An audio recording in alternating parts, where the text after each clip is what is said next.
Hey guys, আমি নির্তিকা আবারও চলে এসেছি আমার সেকেন্ড ব্লগ নিয়ে। আর তোমাদের সবাইকে শুভ পঞ্চমী। আজকে যাব আমরা একটু পুজো মণ্ডপে, আমার কাকা শ্বশুরের বাড়ির যে পাড়া সেইখানে, ওইখানে কবিতা বলবো আর উদ্বোধনের সঙ্গীত গাইবে আবার ননদ। আর তারপরেই আমি আমারই লেখা একটি আন্দোলনী কবিতা আমি শোনাবো। আমার সাথে থেকেও যদি কবিতাটা তোমরা শুনতে চাও আমার লেখা। আর যে আন্দোলনী কবিতাটা বলবো না, সেটা হচ্ছে এখনকাদের নারীদের নিয়ে যেসব ঘটনাগুলো ঘটছে, নারীদের স্বাধীনতা বা যেই সমস্ত ঘটনাগুলো ঘটছে, তো সেই সমস্ত ঘটনায় আমি আমার কবিতার মাধ্যমে ছোট্ট করে তুলে ধরার চেষ্টা করেছি। আশা করি তোমাদের সবার ভালো লাগবে। আর যদি ভালো লাগে বা যদি শুনতে চাও, অবশ্যই আমার চ্যানেলের সাথে থাকবে। ভিডিওটা কিন্তু একদম স্কিপ করবে না। চলো আগে রেডি হয়ে নিই। টাটা।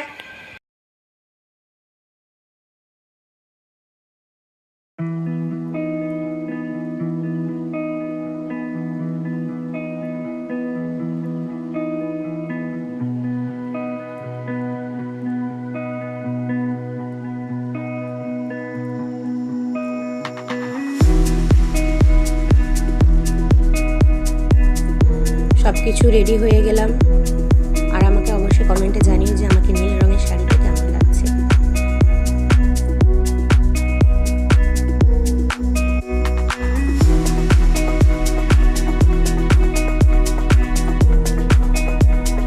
এদিকে আমার বরবাবুও রেডি, এবার ছেলেকে রেডি করানোর পালা। এটাও কিন্তু জানিও ওকে কেমন লাগছে।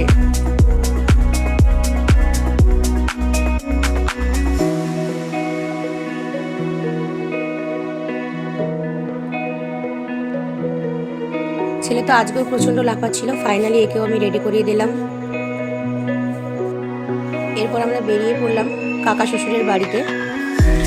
দেখছো রাস্তায় কত সুন্দর লাইটিং করেছে, অপূর্ব সুন্দর লাগছে, জাস্ট কি বলবো।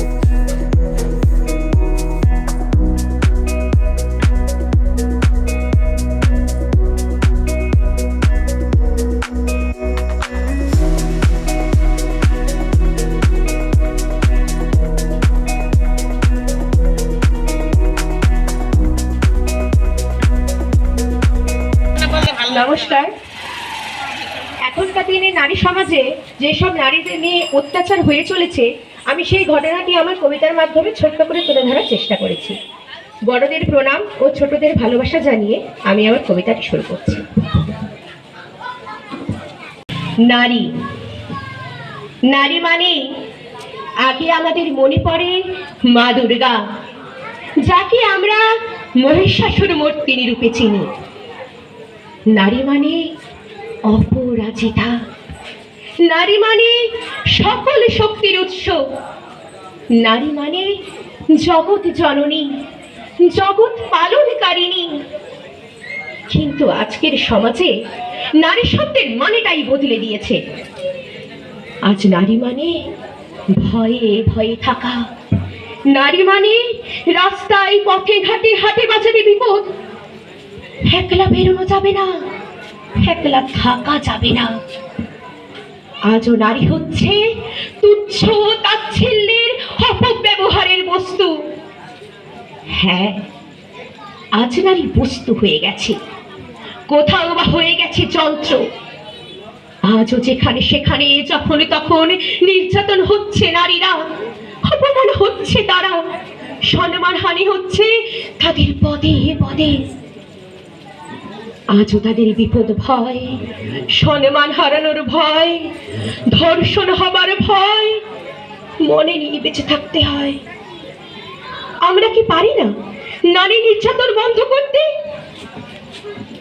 আমরা সকলেই ভুলে গেছি নারী শব্দের মানে। আজ যখন নারীরা পুরুষদের সমতুল্য, তারা আজ সমাজের চোখে চোখ রেখে পুরুষদের কাঁধে কাঁধ মিলিয়ে চলতে শিখেছে। তারা আজ স্বনির্ভর হয়ে পুরুষদের সাহায্য করছে, দেশ থেকে দেশান্তরে যাচ্ছে, রান্নাঘর থেকে বর্ডার সামলাচ্ছে, পাইলট থেকে যুদ্ধ বিমান চালাচ্ছে, পাতাল ফুঁড়ে আকাশে উঠছে, পাহাড় থেকে জঙ্গল, নদী থেকে সমুদ্র, ডাক্তার থেকে বিজ্ঞানী, এমনকি রাজ্য থেকে দেশ, সবই যখন তারা চালাতে পারে, তখন তাদের কেন এত এত এত হেনস্থা হতে হবে? আমরা কি পারি না নারী নির্যাতন বন্ধ করতে, সুন্দর সমাজ গড়ে তুলতে, নারীদের সম্মান, তাদের মনের ভয় শঙ্কা দূর করতে আমরাই পারি। তাদের মা রূপে, বোন রূপে, কখনো বা নিজের স্ত্রী রূপে বরণ করে তাদের সম্মান করি। আমরাই পারি, আমরাই পারবো নারীদের সম্মান করে তাদের যোগ্য আসনে বসিয়ে সুন্দর সমাজ গড়ে তুলতে। এসো আমরা সকলে মিলে নারীদের সম্মান করি। জয় হোক নারী। ধন্যবাদ।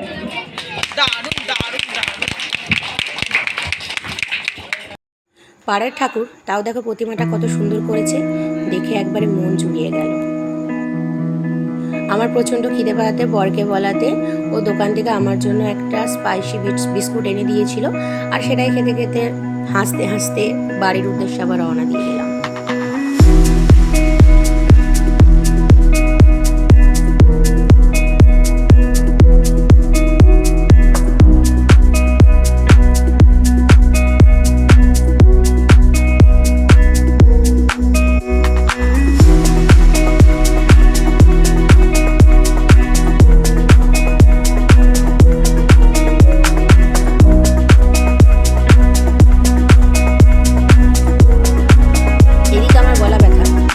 আইসক্রিম খেতে আমি একদমই ভুল করবো না, আইসক্রিম আমাকে খেতেই হবে, তাই বরের কাছ থেকে জেদ করে আইসক্রিমও খেয়ে নিলাম। এরপর চলো তোমাদেরকে দেখাই আমাদের পাড়ার প্যান্ডেলের থিম। 50 বছর এইবারে পূর্ণ হলো। শুধু প্যান্ডেলটা দেখো, অস্পষ্ট ছায়া কত সুন্দর করেছে। দেখো অস্পষ্ট ছায়ার মানেটা তোমরা কি জানো? অস্পষ্ট ছায়া বলতে যেটা বোঝানো হয়েছে তাহলে সেটা তোমরা মনে দিয়ে শোনো। আমরা তো অনেকেই খবরের কাগজ আগে পড়তাম, বাবারা দাদুদেরকেও দেখেছি খবরের কাগজ পড়তে। তো এখন সেই খবরের কাগজটা বিলুপ্ত হয়ে এখন হাতে হাতে মোবাইল সবাই ধরে নিয়েছে। তো সেই খবরের কাগজ যে বিলুপ্ত হয়ে চলেছে, সেই খবরের কাগজের টুকরো দিয়ে দেখো উপরটা পুরো সাজানো হয়েছে। আমাদেরকে ওইটাই বোঝানো হয়েছে যে এগুলো এখন টুকরোতে পরিণত হয়েছে। আর পুরোটা দেখো, পুরো প্যান্ডেলটা খবরের কাগজের উপরেই তৈরি হয়েছে। দেখো ভালো করে, আগেকার দিনে যে খবরের কাগজ আমরা ব্যবহার করতাম সেই থিমটাই এরা এখানে তুলে ধরার চেষ্টা করেছে। খুবই অপূর্ব, খুবই সুন্দর আমাদের এই পাড়ার প্যান্ডেলটি, সত্যি অসাধারণ। এবারে 50 বছর পূরণ হলো।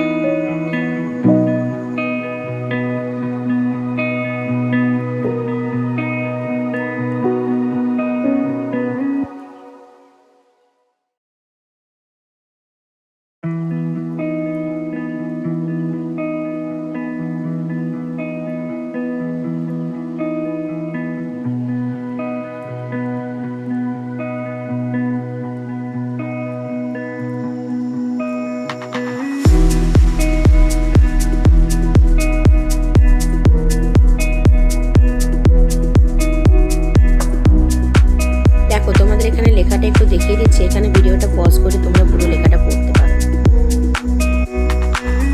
এখানে লেখা আছে অস্পষ্ট ছায়ার মানে। আমার থেকেও ভালো এখানে তোমরা বেশিভাবে পড়ে বুঝতে পারবে।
আর কোথাও ঠাকুর ঠাকুর দেখবো না, কারণ ছেলেরও খিদে পেয়ে গেছিলো, আর এদিকে আমার তো পেটে ছুঁচো দৌড়াচ্ছিল।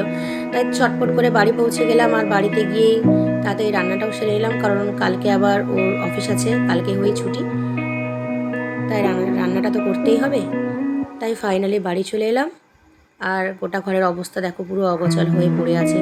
এখন এগুলো গোছাবো, তারপরে খাবার রেডি করব, ছেলেকে খাবো, আমরা খাবো, তারপরে শুয়ে পড়বো। গুড নাইট তোমাদের সবাইকে।